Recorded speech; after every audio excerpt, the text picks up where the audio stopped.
Pareciera que los 4 errores que cometió el Estado colombiano en la solicitud de extradición, José Miguel Vivanco dijo, ni un estudiante de primer semestre de la carrera de Derecho los cometería.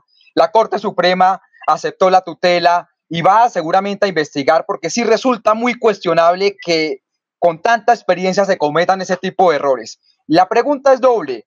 ¿Usted cree que estos son simples errores humanos o aquí hay algo más de fondo? Y lo segundo, ¿quién está interesado en que Mancuso no vuelva? Si ha dicho mucho, falta algunas cosas, pero ¿quién podría estar interesado en que Mancuso no regresara? Mire, es muy difícil uno juzgar si hubo mala intención. Es decir, uno atreverse a decir que fue algo deliberado queda muy difícil. Pero obviamente lo que sí es incomprensible e inverosímil es que se cometan ese cúmulo de errores en un proceso, en una solicitud de extradición, cuando el gobierno sabe y las instancias gubernamentales conocen cuáles son los trámites y las exigencias. Por ejemplo, es difícil entender que si Mancuso se sabía que iba a ser liberado desde febrero y había cumplido su pena en febrero, solamente hacia abril se presentara la solicitud de extradición. Es muy difícil de comprender que una solicitud de extradición se haga sin traducir al inglés los documentos necesarios de la extradición. Entonces, eso lo que le pone a uno a pensar es por qué y qué es lo que hay detrás. ¿Quiénes no estarían interesados en que Mancuso no viniera? Mire, Mancuso ha dicho muchas verdades.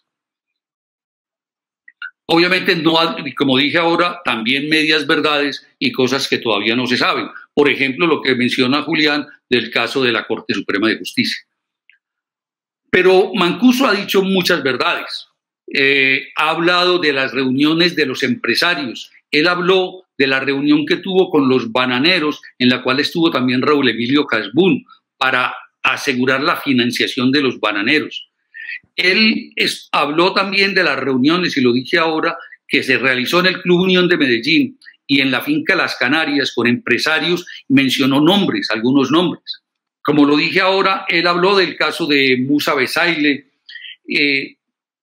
habló de militares y del general, por ejemplo, Iván Ramírez Quintero, que fue comandante de inteligencia, del general Martín Orlando Carreño, que fue comandante de las fuerzas militares, que prestaron apoyo a los paramilitares. Es decir, él ha hablado de muchas personas. Lo que me parece son dos cosas. Una, que de llegar Mancuso y empezar a hablar, esas cosas que están ocultas ahí, en parte en las sentencias nuestras, y otras y parte que no se ha conocido, volvería a ponerse en el tema, en este momento, en la agenda política, en la agenda judicial, ese fenómeno. Esos nombres, esas personas que están olvidadas y que se quedaron olvidadas en las versiones o que están en las sentencias y que la Fiscalía no ha adelantado, porque lo que también constatamos es que todos esos procesos, todas esas copias que se expidieron, en general muchas no aparecen o apenas están en investigación previa o siguen en instrucción y todos esos procesos no han avanzado por lo menos en un 95%. Entonces sería volver a poner en la agenda esos fenómenos y otras personas que pudieran, de las que él pudiera hablar, de las que ha hablado, como el caso de Francisco Santos, que lo sacó Daniel Coronel y que él había hablado, incluso, mire, del caso de Francisco Santos, quedó constancia en la sentencia de Justicia y Paz de Jesús Ignacio Roldán, que sacamos con ponencia mía en el Tribunal de Medellín desde el 2014. Desde el 2014 se sabía del vínculo y las reuniones con Pacho Santos. Entonces, ese tipo de fenómenos, ese tipo de personajes, me parece que serían los que no les convendría que se volviera a revivir todas esas verdades y que se complementaran con los nombres que todavía faltan.